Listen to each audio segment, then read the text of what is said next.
Hello दोस्तों, आपके अपने यूट्यूब चैनल यूपीएससी नेट में स्वागत है। आज हम बात करने वाले हैं 6 और 7 मार्च की। दोनों दिनों की आज हम बात करेंगे। जो हमारी डेली कॉन्फ्रेंस चलती है उसके यहाँ पर हम बात करने वाले हैं।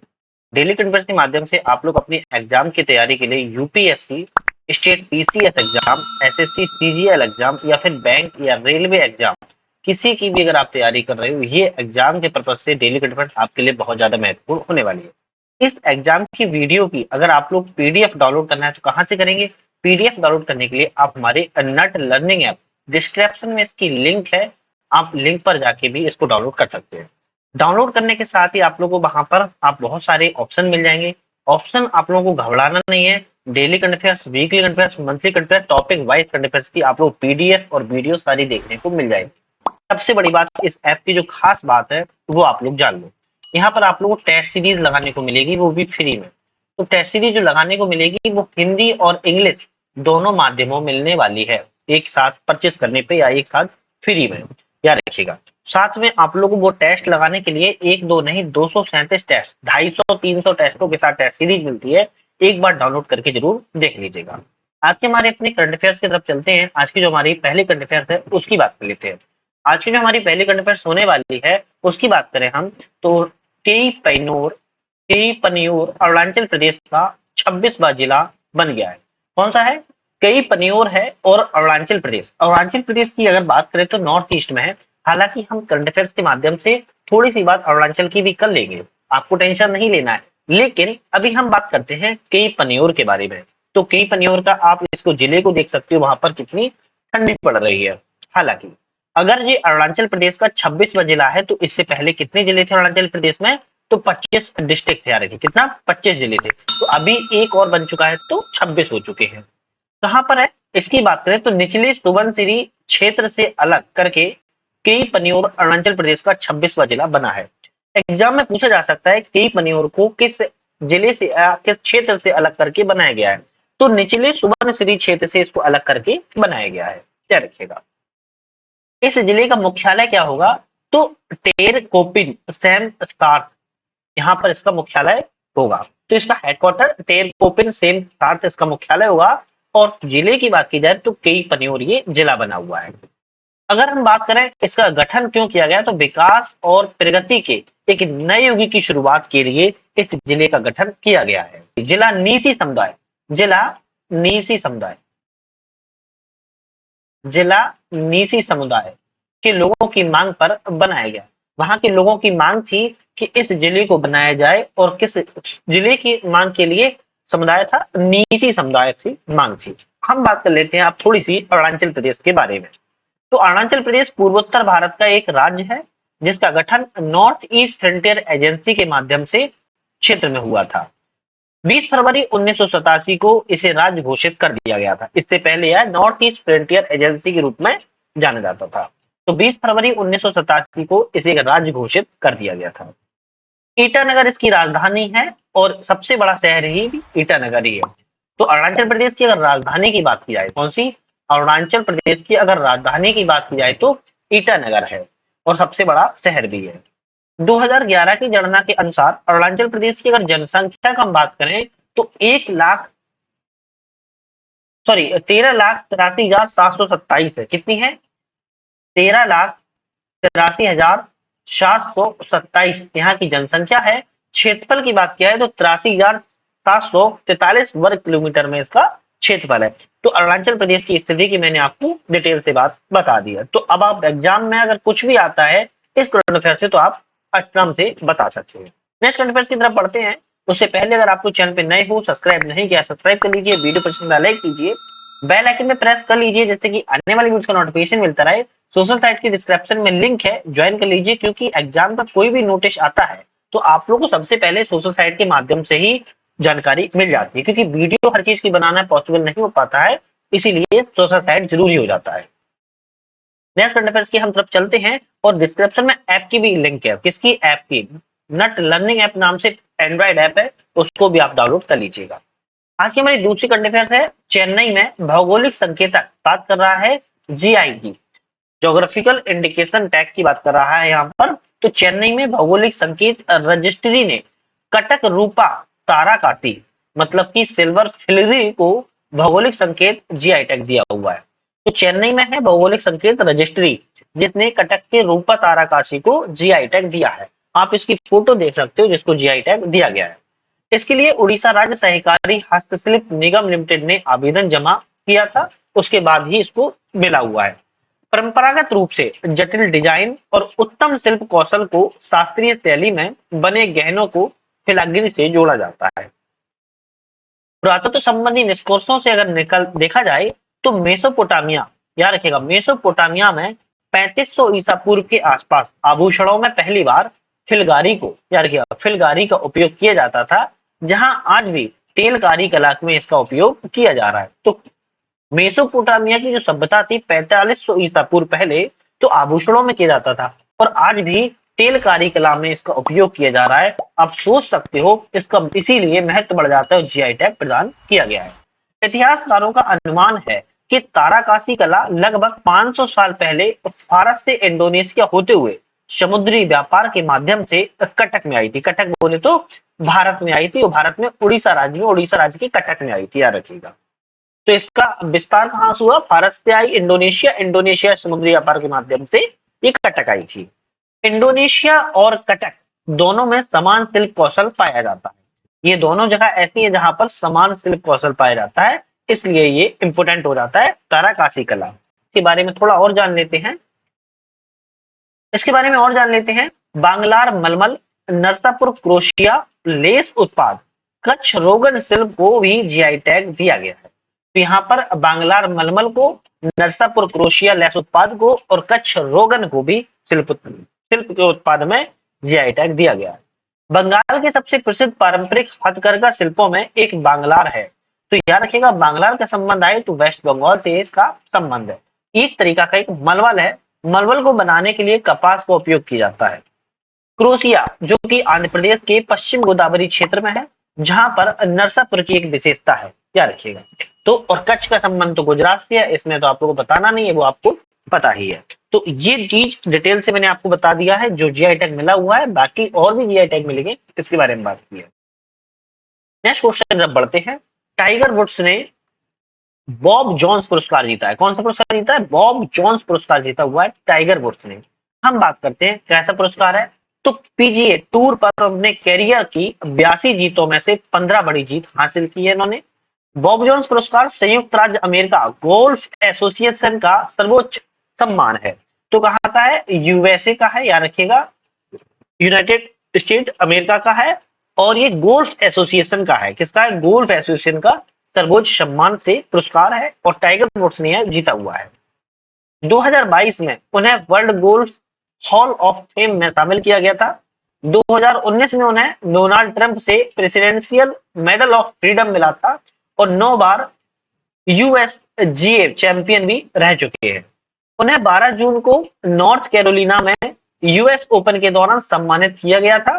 पहले विजेताओं में अर्नोल्ड पार्मर और जैक निकलॉस, मिकी राइट और बेन होगन शामिल हैं। तो जो पहले विजेता हैं इसमें ये 4 व्यक्ति शामिल हैं, और उसके बाद नाम आता है किसका? टाइगर वुड्स का आता है, जिन्होंने बॉब जोन्स पुरस्कार अपने नाम कर लिया है। नेक्स्ट करंट अफेयर्स की बात करते हैं। बहुत इंपॉर्टेंट है, वेरी इंपॉर्टेंट करंट अफेयर्स है ये। क्यों इंपॉर्टेंट है आप सुन के समझ में आ जाएगा।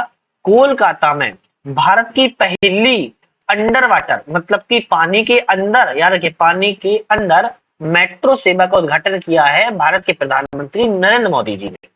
तो कोलकाता में भारत की पहली अंडर वाटर रिवर मेट्रो सुरंग का उद्घाटन किया गया है। किस नदी के नीचे किया गया है? तो हुगली नदी के। इंपोर्टेंट है, आ सकता है क्वेश्चन में, किस नदी के नीचे? हुगली नदी के नीचे किया गया है। हुगली नदी के नीचे 520 मीटर की दूरी तय करने में मेट्रो को केवल 45 सेकंड लगेंगे, केवल 45 सेकंड, 1 मिनट से भी कम समय लगेगा। सुरंग कोलकाता मेट्रो की ईस्ट वेस्ट मेट्रो कॉरिडोर का हिस्सा है, जो कि हावड़ा मैदान को एस्प्लेनेड से जोड़ेगा। हावड़ा मेट्रो स्टेशन भारत का सबसे गहरा मेट्रो स्टेशन है। सतह से 33 मीटर नीचे है। कितना? 33 मीटर नीचे है। यह भारत का सबसे गहरा मेट्रो स्टेशन के रूप में इसको हासिल प्राप्त है, दर्जा प्राप्त है। नेक्स्ट क्वेश्चन की बात करते हैं। चीन और मालदीव ने, अब मालदीव की जब भी अब बात आएगी तो अब इम्पोर्टेंट है, क्योंकि आपको पता है कि थोड़ा सा तनी तनी बीच में हो गई थी, उसके जरिए चीन और मालदीव ने रक्षा के क्षेत्र में समझौते पर हस्ताक्षर किए हैं। ये भाई साहब चीन के हैं और ये भाई साहब मालदीव के हैं। द्विपक्षीय मजबूत संबंधों को बढ़ावा देने के लिए चीन और मालदीव के बीच एक रक्षा सहयोग पर समझौता हुआ है, क्योंकि भारत के साथ कूटनीतिक विवाद के बाद मालदीव को चीन से मुफ्त सैन्य सहायता मिलने वाली है। क्योंकि भारत के इन्होंने कूटनीतिक थोड़ा सा विवाद हो गया है, और उस विवाद के चलते आप लोग पता होगा लक्षद्वीप वाला मामला है ना, तो विवाद के चलते अब चीन से इनको कुछ मुफ्त में फ्री में सैन्य सहायता के मिलेगी, तो उसी के लिए भाई साहब ये थोड़ा आगे आए हैं। कौन आगे आए हैं? तो भाई साहब आए हैं चीन।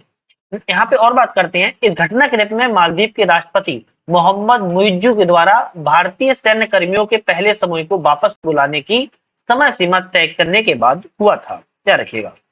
नेक्स्ट है, मालदीव के रक्षा मंत्री मोहम्मद घासन मोमुन और चीन के मेजर जनरल झांग बाओकुन ने रक्षा सहयोग बढ़ाने पर विचार किया और चर्चा भी की है। चीन ने मालदीव को 12 पर्यावरण अनुकूल एम्बुलेंस उपहार में दी है। किसने दी है? चीन ने दी है। किसको दी है? मालदीव को दी है एम्बुलेंस 12 पर्यावरण के लिए, एनवायरमेंट के लिए, सोचिएगा। ठीक है, तो ये थोड़ा सा याद इसमें रखो मालदीव के बारे में, क्योंकि अब मालदीव से कोई भी क्वेश्चन बन सकता है, इसमें अब कुछ भी गुंजाइश नहीं है, याद रखिएगा। ठीक है, नेक्स्ट क्वेश्चन है प्ले स्टोर, जिससे आप हमारी भी ऐप को डाउनलोड करते हो प्ले स्टोर से, तो नट लर्निंग ऐप नाम से है। किस नाम से है? नट लर्निंग ऐप नाम से ऐप है, आप उसको डाउनलोड कर लो, वहां पर आपको पढ़ने को बहुत सारा मटेरियल मिलेगा। गूगल प्ले स्टोर के द्वारा भारतीय ऐप्स को अस्थायी रूप से बहाल कर दिया गया है, क्योंकि गूगल के ने बहुत सारे ऐप को सरकारी हस्तक्षेप से हटा दिया था। मतलब कि कहा जा रहा है गूगल ने बहुत सारे ऐप को अपने प्ले स्टोर से हटा दिया था। क्यों हटा दिया था, उसकी रीजन क्या रहा है, सुप्रीम कोर्ट ने क्या बोला, इसकी बात करेंगे। लेकिन अभी डिस्क्रिप्शन में लिंक है, आप नट लर्निंग ऐप को डाउनलोड कर लीजिए, आपके एग्जाम के लिए बहुत इंपोर्टेंट है। गूगल ने सहयोग की भावना के तहत सभी भारतीय ऐप्स को अस्थायी रूप से बहाल कर दिया है। सहयोग की भावना के, क्या रखिए, बहुत इंपोर्टेंट है, एग्जाम में आ सकता है कि गूगल ने किस तरीके से ऐप को बहाल किया हुआ है, तो आ सकता है ऑप्शन में सहयोग की भावना, तो उसको आपको टिक करना है। गूगल ने कहा है कि यह अस्थायी बहाली है, उन कंपनियों तक ही सीमित है जो सुप्रीम कोर्ट में चले गए हैं। याद रखिएगा, जो सुप्रीम कोर्ट में चले गए उनकी सिर्फ बहाली हुई है। Bharat matrimony Shaadi, Kuku FM, Quick Quick, Truly Madly जैसे कई स्टार्टअप कंपनियों ने मद्रास उच्च न्यायालय के फैसले को चुनौती दी, जिसने गूगल प्ले स्टोर भुगतान नीति के खिलाफ उनकी याचिका खारिज कर दी थी। एक्चुअली क्या हुआ है कि प्ले स्टोर ने अपनी भुगतान की कुछ पॉलिसी है उसको चेंज किया है, उसकी बात करते हैं। प्ले स्टोर ने कहा है जो भी ऐप्स है कि अगर ऐप के माध्यम से कोई भी पेमेंट होता है, उस पेमेंट का मुझे कुछ प्रॉफिट चाहिए। प्रॉफिट मतलब कि 11 से 26% के बीच में इनको प्रॉफिट चाहिए। अब इतना बड़ा प्रॉफिट देना बहुत मुश्किल का काम है, हालांकि अभी तक कोई प्रॉफिट नहीं लिया जाता है, तो इसीलिए कुछ ऐप को ने नहीं माना, उनको उनके खिलाफ कार्रवाई की गई और बंद कर दिया गया। तो कुछ ऐप हाई कोर्ट में गए, सुप्रीम कोर्ट में गए, तो कुछ ऐप को बहाल यहाँ पे कर दिया गया है। गूगल ने की कंपनी इन ऐप भुगतान और बिलिंग नीति का अनुपालन नहीं करने के कारण 1 मार्च को कई भारतीय ऐप्स को प्ले स्टोर से हटा दिया गया। वही मैंने आपको बात बताई, वही लिख के बताई है। गूगल ने कहा है कि वह अपनी सेवाओं के लिए एक बिल तैयार करेगी और इन कंपनियों के भुगतान की समय सीमा बढ़ाएगी, इसलिए बहाली की गई है। अब ये अस्थायी बहाली है, हो सकता है बंद भी कर दिया जाए, तो ये इंपोर्टेंट है, याद रखिएगा। नेक्स्ट करंट अफेयर्स की बात करते हैं, और इंपोर्टेंट करंट अफेयर्स है थोड़ा सा पुनेरी पल्टन। पुनेरी पल्टन ने पीकेएल सीजन 10 का खिताब जीता हुआ है। उन्होंने सीजन 10 था, उस सीजन 10 का इन्होंने खिताब जीता हुआ है। सीजन 10 का किसने जीता? पुनेरी पल्टन ने जीता हुआ है। 1 मार्च को पुनेरी पल्टन ने गाची बोबली इंडोर स्टेडियम में हरियाणा स्टीलर्स को हराया है और प्रो कबड्डी लीग सीजन 10 का फाइनल जीत लिया है। यह जीत पुणे की टीम का पहला खिताब है। तो यह किसने जीता है? पुणे की टीम ने जीता हुआ है, और इनका ये फर्स्ट खिताब है। तो और हरियाणा स्टीलर्स को इन्होंने हराया हुआ है। सीजन के सबसे मूल्यवान खिलाड़ी की बात अगर की जाए, तो पुरस्कार पलटन के कप्तान असलम इनामदार को 142 रेड पाउंड और 23 टैकल पॉइंट दिए गए हैं। सर्वश्रेष्ठ डिफेंडर पुरस्कार की बात किया है तो पलटन के उप कप्तान है मोहम्मद रेजा जिया नेहन को दिया गया है। और सर्वश्रेष्ठ रेडर की ट्रॉफी की बात किया तो दबंग दिल्ली के आशु मलिक को 276 रेड पॉइंट के साथ इन्हें पुरस्कार दिया गया है। तो ये जो कुछ पुरस्कार हैं उनकी बात की है। हालांकि आपको सिर्फ इतना से याद रखिएगा कि सीजन 10 का किसने जीता है, पुनेरी पलटन ने जीता हुआ है। कहां की टीम है, तो पुणे की टीम ने पहली बार जीता है, किसको हराकर, हरियाणा स्टीलर्स को हराकर जीता हुआ है। नेक्स्ट करंट अफेयर्स की तरफ चलते हैं। बहुत इंपॉर्टेंट है, आपके फोन में कुछ सस्पेक्टेड स्पैम आते हैं, फोन आते हैं, वो कॉल कुछ स्पैम होते हैं, या फिर इसको रोकने के लिए क्या चलाया जा रहा है, बात करते हैं। संचार साथी पोर्टल पर, याद रखिए कौन से पोर्टल है, संचार साथी पोर्टल पर डिजिटल इंटेलिजेंस प्लेटफॉर्म और चक्षु पोर्टल लॉन्च किया गया है। पूरी बात समझते हैं क्या है। केंद्रीय संचार मंत्री अश्विनी वैष्णव के द्वारा साइबर धोखाधड़ी की जांच के लिए डिजिटल इंटेलिजेंस प्लेटफॉर्म और चक्षु रिपोर्ट संदिग्ध धोखाधड़ी संचार सुविधा नई दिल्ली में लॉन्च की गई है। डिजिटल इंटेलिजेंस प्लेटफॉर्म को दूरसंचार विभाग के द्वारा विकसित किया गया। ये इंपोर्टेंट है, याद रखिएगा। अगर एग्जाम में आए कि डिजिटल इंटेलिजेंस प्लेटफॉर्म को किसने लॉन्च किया है, विकसित किया है, दूरसंचार विभाग के द्वारा विकसित किया गया है। इसका उद्देश्य क्या है, ये बहुत इंपॉर्टेंट है। तो साइबर अपराधों और वित्तीय धोखाधड़ी में दूर संचार संसाधनों के दुरुपयोग को रोकने के लिए जो हितधारक हैं उनके बीच में समन्वय बनाना इसका मुख्य उद्देश्य है। जो साइबर अपराध होते हैं, वित्तीय धोखाधड़ी होती है, तो दूर संचार के माध्यम से जो हितधारक हैं इनके बीच में समन्वय बनाया जा सके, इस उद्देश्य से इसको लॉन्च किया गया है।